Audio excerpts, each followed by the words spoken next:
All humans start with very little knowledge and skills, and everybody has to start somewhere. It is just the nature of our universe.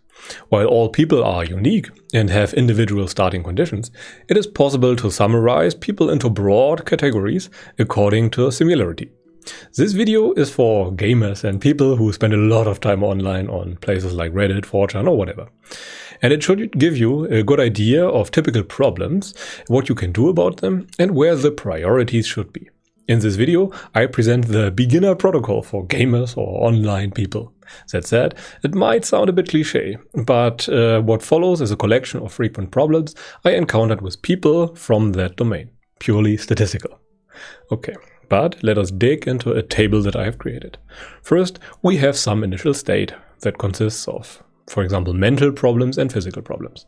And the mental problems of people who spend a lot of time online are things like low confidence, a lot of negative emotions, a lot of instant gratification addiction to scrolling, to social media, to binge watching YouTube, to binge watching or binge playing video games, sometimes to energy drinks or coffee or things like that. Things that are immediately rewarding and quite addictive due to that. Further, a lot of people have, bad behavior towards other people online. It is not uncommon that there is a rough style of speaking, for example. And in addition to all of that, it is very, very common that those people have a very low attention span, since YouTube and other platforms pretty much promote that style of thing. And on the physical side of things, it is not uncommon that people are somewhat overweight. Not necessarily fat or obese, but a decent bit overweight. As a result, they have low endurance, since they do not move much, low testosterone, since the body needs a reason, for example, to create testosterone, and that reason would be movement or strength training or dating or other things.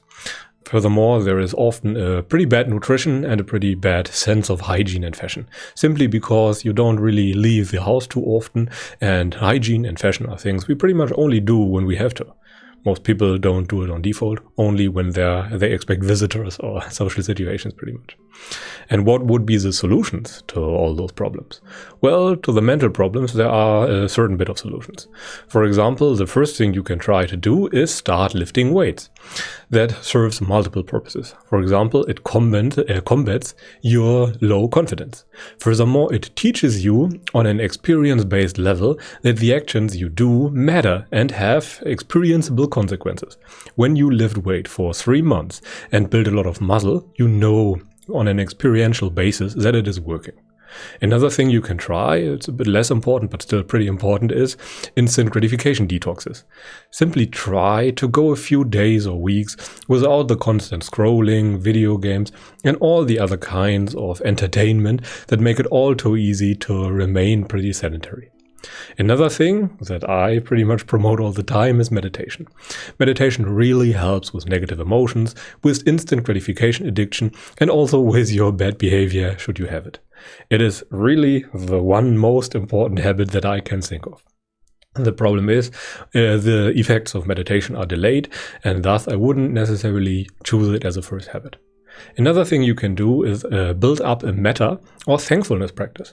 Negative emotions are among the worst hindrances to self-improvement and to a successful life that do exist. When you practice thankfulness or metta, it is much easier to overcome all those negative emotions and thus gain a little bit of productivity. Furthermore, meditation, no matter if metta or mindfulness or concentration or whatever, really helps with a low attention span, since you concentrate all the time on whatever you do in this very moment. And lastly, it is a good idea to socialize more to also overcome the low confidence and the bad emotions and overall build a better attitude. And on the physical side of things, we can do the following things. First of all, it is a good idea to lose weight.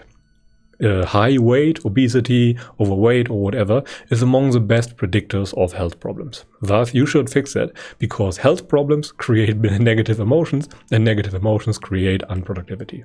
Thus, you should deal with it. Another thing you should do is incorporate healthy items into your diet. It is a good idea to eat healthily and in moderation.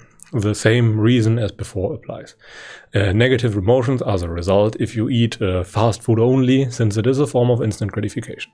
After that, you can also start lifting weights, since it really helps with moderation. It creates muscle mass, and muscle mass helps with staying in a deficit, simply because the additional muscle mass burns calories. The same is not true for fat. Fat is not metabolically active in the same sense as muscle mass is. After that, you can try to incorporate some cardiovascular activity into your training. Something like running or cycling or swimming or anything that you thoroughly enjoy. Maybe do it every other day for 20 minutes and it already assists a lot with your health. Not necessarily with the weight. Most forms of cardio aren't really sustainable when it comes to weight loss, but it really helps with health and cardio health pretty much. And lastly, it is a good idea to engage in some self-care behavior, like wash yourself regularly, change your bed sheets regularly, and all the other things that assist in a good hygiene and maybe in a sense of fashion that makes it easier for you to, well, engage in group activities and socialize more. Okay, and that is pretty much it. Let us now come to the most important points. No matter who you are and what your initial conditions are in life, many people share similar problems. Everyone is individual, but a culture offers only so many options to do things. Thus, it is possible to give self-improvement recommendations for entire groups of people at once. And in this case, well, the group of gamers or online folks pretty much have a bad diet, a short attention span, negative emotions, and little exercise. And those are typical problems for them. Not every problem will occur for everyone, but there's a good chance that some of the problems also apply to your situation. And all problems can be ranked according to severity. Some problems block progress in other areas, and thus the order matters. Fix enough negative emotions and you can start to do something where you can see that your action matters. Like lifting, for example. You have to experience that what you do matters, otherwise you will not engage in positive behavior. Humans are very feelings and emotion centered. When you do not experience it or feel it that what you do matters, then you will simply not do it. The intellectual knowledge will never be enough. It has to be an experience. Everything we have when it comes to empirical evidence suggests just that. Okay, and that is pretty much it for today. Thank you very much for watching. If you enjoyed the video, feel free to leave it a thumbs up so I know to produce more of this style of content in the future. If you feel like I missed something, please also let me know in the comment section so that other people, and especially I, can benefit from your wisdom. But until then, I wish you a pleasant day and goodbye.